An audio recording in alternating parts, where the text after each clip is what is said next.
when she thinks, okay, I'm ugly, I seemed unprofessional, all of these thoughts, my first reaction is to just say, you're crazy. I think it's hard because I've always seen so much more in her than she sees in herself.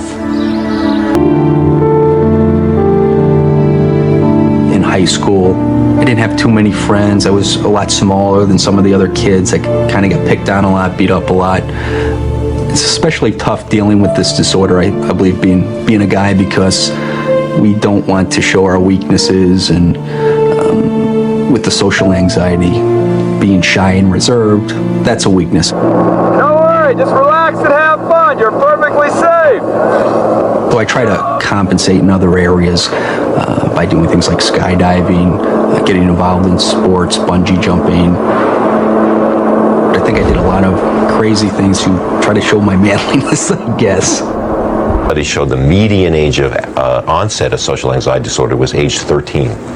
That means that there are a lot of shy, anxious, socially inhibited children who are probably labeled by their teachers as model students because they are not disruptive, they don't disturb anybody, they're quiet, and it's probably not recognized that these children are terrified to raise their hand, having a lot of trouble making friends because they get nervous in these social situations.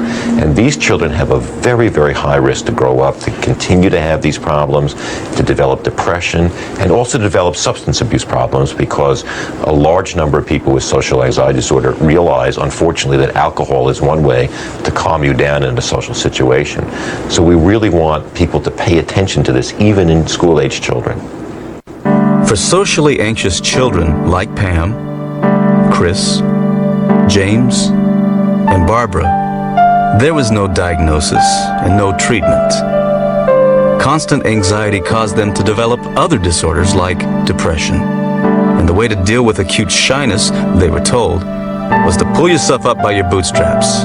Get over it, snap out of it. I don't think that really works, but that's our attitude toward people with mental health problems, behavioral problems, and emotional problems. So that I think that people tend to think, well, this is just the way I am, and I'm going to get laughed at if I try to get help for it.